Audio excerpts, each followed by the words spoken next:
BJP ಮತ್ತು JDS ಮೈತ್ರಿ ಮುಂದುವರಿಯುತ್ತದೆ. ಪ್ರಧಾನಿ ನರೇಂದ್ರ ಮೋದಿ ಮತ್ತು ನನ್ನ ನಡುವೆ ಸಂಬಂಧ ಚೆನ್ನಾಗಿದೆ. ನಮ್ಮದು 10 ವರ್ಷದಿಂದ ಇರುವ ಸಂಬಂಧ.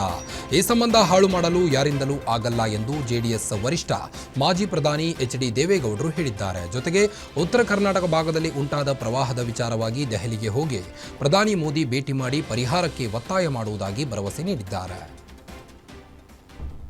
ಬಿಜೆಪಿ ಜೆಡಿಎಸ್ ಮೈತ್ರಿ ಯಾವುದೇ ಕಾರಣದಿಂದ ಆತಂಕ ಆಗಲ್ಲ. ಆ ಮೈತ್ರಿ ಮುಂದುವರಿಯುತ್ತೆ. ಬಿಜೆಪಿ ಮತ್ತು ಜೆಡಿಎಸ್ನ ಮೈತ್ರಿ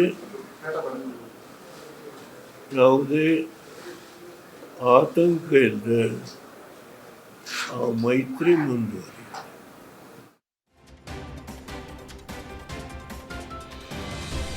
ಕೇಂದ್ರ ಸರ್ಕಾರದಿಂದ ತೆರಿಗೆ ಹಣದ ಹಂಚಿಕೆ ಮತ್ತು ಅನುದಾನ ಬಿಡುಗಡೆಯಲ್ಲಿ ರಾಜ್ಯಕ್ಕೆ ಆಗುತ್ತಿರುವ ಅನ್ಯಾಯದ ಬಗ್ಗೆ ಸಿಎಂ ಆತಂಕವನ್ನು ವ್ಯಕ್ತಪಡಿಸಿದರು. ಮೈಸೂರಿನಲ್ಲಿ ಮಾಧ್ಯಮ ಪ್ರತಿನಿಧಿಗಳ ಜೊತೆ ಮಾತನಾಡಿದ ಸಿದ್ದರಾಮಯ್ಯ, ಕರ್ನಾಟಕದಿಂದ ಕೇಂದ್ರಕ್ಕೆ ಪ್ರತಿ ವರ್ಷ 4.5 ಲಕ್ಷ ಕೋಟಿ ರೂಪಾಯಿ ತೆರಿಗೆ ರೂಪದಲ್ಲಿ ಹಣ ಹರಿದು ಬರುತ್ತಿದೆ. ಆದರೆ ರಾಜ್ಯಕ್ಕೆ ವಾಪಸ್ ಬರುವುದು ಕೇವಲ 14% ಮಾತ್ರ. ಪ್ರತಿಯೊಂದು ರೂಪಾಯಿ ತೆರಿಗೆಗೆ ರಾಜ್ಯಕ್ಕೆ ಕೇವಲ 14 ಪೈಸೆ ಮಾತ್ರ ಮರಳಿ ಸಿಗುತ್ತದೆ ಎಂದು ಅಸಮಾಧಾನ ವ್ಯಕ್ತಪಡಿಸಿದರು. ಅಲ್ಲದೆ ಈ ವಿಚಾರವಾಗಿ ಅಗತ್ಯ ಬಿದ್ದರೆ ನ್ಯಾಯಾಲಯದ ಮೊರೆ ಹೋಗುವುದಾಗಿ ಹೇಳಿದರು. ಬರೀ 14% ಮಾತ್ರ. 1 ರೂಪಾಯಿ ಕೊಟ್ಟರೆ 14 ಪೈಸೆ ನಮಗೆ ವಾಪಸ್ ಬರ್ತದೆ. ಇದು ಸರಿ ಇಲ್ಲ ಅಂತ ನಾನು ಕೇಂದ್ರಕ್ಕೆ ಕೊಡಲೇಬೇಡಿ ಅಂತ ಹೇಳಲ್ಲ, ಕೊಡಿ, ಆದರೆ ನ್ಯಾಯವಾಗಿ ತಗೊಳ್ಳಿ ನೀವು. ಈಗ ನೋಡಪ್ಪ, ಉತ್ತರ ಪ್ರದೇಶಕ್ಕೆ 17%, 17-18%, ನಮಗೆ 3.5%. ನ್ಯಾಯನಾ? ಅದೇ ಇದನ್ನು ಸರಿ ಮಾಡಿ ಅಂತ ಹೇಳೋದು. ಅಲ್ಲಿಗೆ ಈಗ ಉದ್ದೇಶಪೂರ್ವಕವಾದಂತಹ ಅನ್ಯಾಯ ಅಂತ ಅನಿಸ್ತದೆ. ಯಾಕಂದರೆ ನಾವು ಟ್ಯಾಕ್ಸಲ್ಲಿ 2% ಸ್ಥಾನದಲ್ಲಿ ಈಗ ನಾವು ಪ್ರತಿ ವರ್ಷ ಕರ್ನಾಟಕದಿಂದ 4.5 ಲಕ್ಷ ಕೋಟಿ ಹೋಗ್ತದೆ. ನಮಗೆ ಬರೋದು ಬರೀ 14% ಮಾತ್ರ. 11. ಬೆಳಗಾವಿ ಜಿಲ್ಲೆಯಲ್ಲಿ ಅತಿವೃಷ್ಟಿಯಿಂದ ಹಾನಿಗೀಡಾದ ರೈತರ ಬೆಳೆಗಳ ಪರಿಶೀಲನೆಗೆ ಬಿಜೆಪಿ ನಿಯೋಗ ಮುಂದಾಗಿದ್ದು, ವಿಧಾನಸಭೆ ವಿಪಕ್ಷ ನಾಯಕ ಆರ್ ಅಶೋಕ್ ನೇತೃತ್ವದ ತಂಡ ನೇಸರಗಿ ಮೂಲಕ ತಮ್ಮ ಬೆಳೆ ಹಾನಿ ಪರಿಶೀಲನೆ ನಡೆಸಿದ್ದಾರೆ. ಬೈಲಹೊಂಗಲ ತಾಲೂಕಿನ ನೇಸರಗಿಯಲ್ಲಿ ಮಹಿಳೆಯಿಂದ ಹಾನಿಗೊಳಗಾದ ಕ್ಯಾರೆಟ್, ಸೋಯಾ, ಮೆಂತೆ ಬೆಳೆಗಳನ್ನು ಬಿಜೆಪಿ ನಾಯಕರು ವೀಕ್ಷಿಸಿದರು.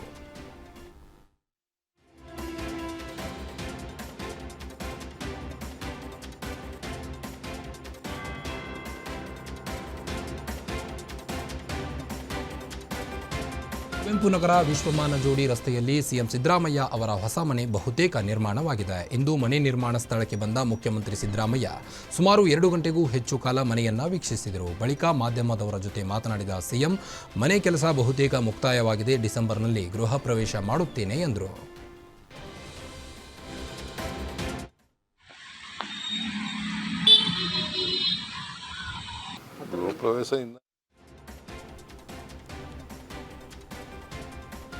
ಬೆಳಗಾವಿ ಜಿಲ್ಲೆಯಲ್ಲಿ ಅತಿವೃಷ್ಟಿಯಿಂದ ಹಾನಿಗೀಡಾದ ರೈತರ ಬೆಳೆಗಳ ಪರಿಶೀಲನೆಗೆ ಬಿಜೆಪಿ ನಿಯೋಗ ಮುಂದಾಗಿದ್ದು, ವಿಧಾನಸಭೆ ವಿಪಕ್ಷ ನಾಯಕ ಆರ್ ಅಶೋಕ್ ನೇತೃತ್ವದ ತಂಡ ನೇಸರಗಿ ಮೂಲಕ ತಮ್ಮ ಬೆಳೆ ಹಾನಿ ಪರಿಶೀಲನೆ ನಡೆಸಿದ್ದಾರೆ. ಬೈಲಹೊಂಗಲ ತಾಲೂಕಿನ ನೇಸರಗಿಯಲ್ಲಿ ಮಳೆಯಿಂದ ಆಗಿರುವಂತಹ ಹಾನಿಗೊಳಗಾದ ಕ್ಯಾರೆಟ್, ಸೋಯಾ, ಮೆಂತೆ ಬೆಳೆಗಳನ್ನು ಬಿಜೆಪಿ ನಾಯಕರು ವೀಕ್ಷಿಸಿದರು. ಈ ವೇಳೆ ತಮ್ಮ ಸಮಸ್ಯೆ ಹೇಳಿಕೊಂಡ ರೈತರು, ನಮ್ಮ ಸಂಕಷ್ಟ ಆಲಿಸಲು ಸಚಿವರು, ಸ್ಥಳೀಯ ಶಾಸಕರು ಬಂದಿಲ್ಲ, ಅಧಿಕಾರಿಗಳು ಸಮೀಕ್ಷೆ ನಡೆಸಿಲ್ಲ ಎಂದು ದೂರಿದರು. ಈ ವೇಳೆ ಸಂಸದ ರಮೇಶ್ ಜಿಗಣಗಿ, ಶಾಸಕರಾದ ರಮೇಶ್ ಜಾರಕಿಹೊಳಿ, ಶಶಿಕಲಾ ಜೊಲ್ಲೆ, ಸಿದ್ದು ಸವದಿ, ಮಾಜಿ ಶಾಸಕರಾದಂಥ ಸಂಜಯ್ ಪಾಟೀಲ್, ಮಹಾಂತೇಶ್ ದೊಡ್ಡಗೌಡರು ಸಾಥ್ ನೀಡಿದರು.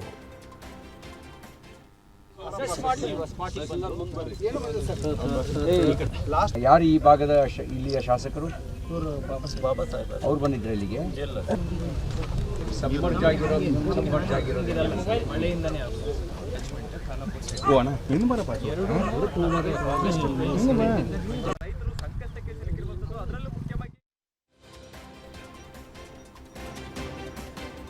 ರಾಜ್ಯದಲ್ಲಿ ನವೆಂಬರ್ ಡಿಸೆಂಬರ್ ಕ್ರಾಂತಿ ಚರ್ಚೆ ಬೆನ್ನಲ್ಲೇ ಸಿಎಂಗೆ ವಿಪಕ್ಷ ನಾಯಕ ಆರ್ ಅಶೋಕ್ ಕೌಂಟರ್ ಕೊಟ್ಟಿದ್ದಾರೆ. ಬೆಳಗಾವಿಯಲ್ಲಿ ಮಾತನಾಡಿದ ಅವರು, ಡಿಸೆಂಬರ್ ಒಳಗೆ ಸಿಎಂ ಕುರ್ಚಿ ಕಳೆದುಕೊಳ್ಳುವುದು 100% ನಿಜ.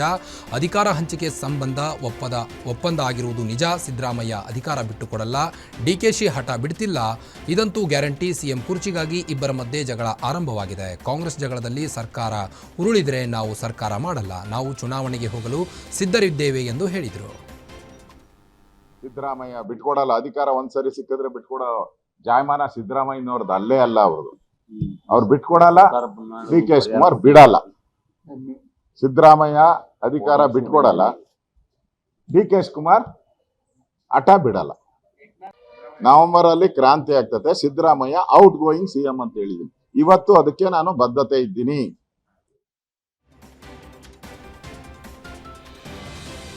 ಭೀಮಾ ನದಿ ಪ್ರತಾಪಕ್ಕೆ ಕಲಬುರಗಿಯ ಅನ್ನದಾತರು ಕಂಗಾಲಾಗಿದ್ದಾರೆ. ನೀರಲ್ಲಿ ಹತ್ತಿ ಗಿಡ ಹಿಡಿದುಕೊಂಡು ಹಾಗರಗುಂಡಗಿ ಗ್ರಾಮದಲ್ಲಿ ರೈತರು ಕಣ್ಣೀರು ಹಾಕಿದ್ದಾರೆ.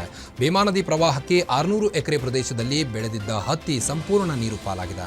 ಲಕ್ಷಾಂತರ ರೂಪಾಯಿ ಖರ್ಚು ಮಾಡಿ ಬೆಳೆದಿದ್ದ ಹತ್ತಿ ಸಂಪೂರ್ಣವಾಗಿ ನಾಶವಾಗಿದೆ. ಸರ್ಕಾರ ಘೋಷಣೆ ಮಾಡಿರುವ ಪರಿಹಾರ ಯಾವುದಕ್ಕೂ ಸಾಲುವುದಿಲ್ಲ. ಕೂಡಲೇ ಹೆಚ್ಚಿನ ಪರಿಹಾರ ನೀಡುವಂತೆ ಸರ್ಕಾರಕ್ಕೆ ರೈತರು ಒತ್ತಾಯಿಸಿದ್ದಾರೆ. ಅಸಡ್ಯಾನ ಏನು ಉತ್ತರ ಕರ್ನಾಟಕ ಅಂದ್ರೆ ಏನಾದ್ರೂ ಭೀ ಅವ್ರು ತಾಳ್ಕೋತಾರಂತ ಅಷ್ಟೆಲ್ಲ ಇದನ್ನ ಅಟ್ಲೀಸ್ಟ್ ಅವ್ರ ಬಗ್ಗೆ ನಮಗೂ ಅಭಿಮಾನ ಇದೆ, ಎಲ್ಲರಿಗೂ ಅಭಿಮಾನ ಇದೆ. ಕೃಷಿ ಸಚಿವರು ಬಂದು ಈ ಊರಲ್ಲಿ ಏನೇನಾಗಿದೆ ಏನೇನಿಲ್ಲ ಒಂದೇ ಊರಲ್ಲಿ ಬಂದು ನೋಡ್ಕೊಂಡು ಹೋದ್ರೆ ಬಿಟ್ಟರೆ ಆಗೋಗುತ್ತಾ? ಎಲ್ಲ ಊರಿಗೆ ಬಂದು ಅಟ್ಲೀಸ್ಟ್ ಒಂದು 2 ದಿನ 3 ದಿನ ಇಟ್ಕೊಂಡು ಎಲ್ಲ ಸಮೀಕ್ಷೆ ಮಾಡಿದ್ರೆ ಅವ್ರಿಗೆ ಪ್ರೆಸೆಂಟ್ ಏನು ಲೈವಲ್ಲಿ ಏನು ಇದೀವಲ್ಲ ಅವಾಗ ಬಂದು ನಮ್ಗೆ ಕೇಳಿದ್ರೆ ಗೊತ್ತಾಗುತ್ತೆ. ಇಷ್ಟೆಲ್ಲ ಮಾಡಿದ್ರು ಏನಿಲ್ಲ. ಅದ್ರ ಇನ್ನೊಂದೇನು ಗೊತ್ತು ಸರ್, ಇದು ಪರಿಹಾರ ಒಂದೇ. ಎಷ್ಟೆಲ್ಲ ಮಳೆ ಬಂದರೂ ಇದು ಇಷ್ಟೇ ಆಗೋದೆ. ಇದಕ್ಕೊಂದು ಸರಿಯಾದ ಭೀಮಾ ನದಿ ಪ್ರವಾಹಕ್ಕೆ ಅನ್ನದಾತರ ಗೋಳಾಟ ಮುಗಿಲು ಮುಟ್ಟಿದೆ. ಪ್ರವಾಹದ ನೀರಿನಿಂದ ಕೊಳೆತು ತೆನೆ ಕಟ್ಟಿದ್ದ ಭತ್ತದ ಬೆಳೆ ಒಣಗುತ್ತಿದೆ. ಯಾದಗಿರಿ ತಾಲೂಕಿನ ಅಬ್ಬೆ ತುಮಕೂರಿನಲ್ಲಿ ಸಾವಿರಾರು ಎಕರೆ ಪ್ರದೇಶದ ಭತ್ತದ ಬೆಳೆ ನಾಶವಾಗಿದೆ. ಲಕ್ಷಾಂತರ ರೂಪಾಯಿ ಆದಾಯ ನಿರೀಕ್ಷೆ ಹೊಂದಿದ್ದ ಅನ್ನದಾತರಿಗೆ ಗಾಯದ ಮೇಲೆ ಬರೆ ಎಳೆದಂತಾಗಿದೆ. ಶಾಲೆಯ ಶುಲ್ಕ ಪಾವತಿ ಮಾಡಲು ಹಣವಿಲ್ಲದೆ ಅನ್ನದಾತರು ಸಂಕಷ್ಟಕ್ಕೆ ಸಿಲುಕಿದ್ದಾರೆ.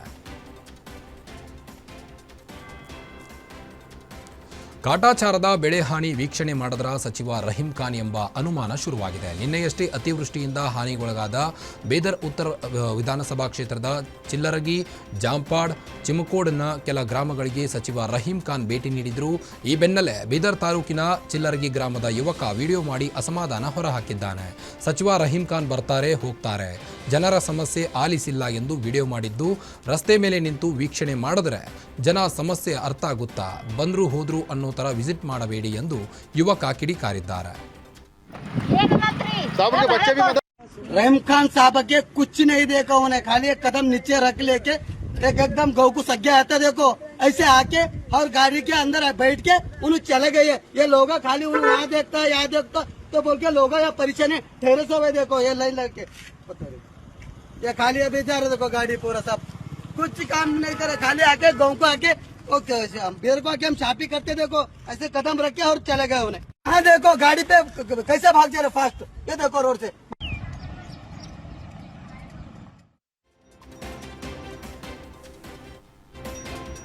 ಭೀಮಾ ನದಿ ಪ್ರವಾಹದ ಬಿಸಿ ಜೆಸ್ಕಾಂ ಇಲಾಖೆಗೂ ತಟ್ಟಿದೆ. ನದಿಯ ಪ್ರವಾಹಕ್ಕೆ ಜೆಸ್ಕಾಂ ಟ್ರಾನ್ಸ್ಫಾರ್ಮರ್, ಎಲೆಕ್ಟ್ರಿಕಲ್ ಪೋಲ್ ಕೊಚ್ಚಿ ಹೋಗಿದೆ. ಈ ಘಟನೆಯಿಂದ ಕಲಬುರಗಿಯ ಜಿಲ್ಲೆಯ ಜೇವರ್ಗಿ ಮತ್ತು ಚಿತ್ತಾಪುರ ತಾಲೂಕಿನ ಹಲವೆಡೆ ವಿದ್ಯುತ್ ಲೈನ್ ಹಾಳಾಗಿದೆ. 270 ಟ್ರಾನ್ಸ್ಫಾರ್ಮರ್, 600ಕ್ಕೂ ಹೆಚ್ಚು ಪೋಲ್ಗಳು ಕೈಕೊಟ್ಟಿವೆ. ಹಾನಿಗೊಳಗಾದ ಪ್ರದೇಶಗಳಿಗೆ ಜೆಸ್ಕಾಂ ಅಧ್ಯಕ್ಷ ಪ್ರವೀಣ್ ಪಾಟೀಲ್ ಹರವಾಳ್ ಭೇಟಿ ನೀಡಿ ಪರಿಶೀಲನೆ ನಡೆಸಿದ್ದಾರೆ.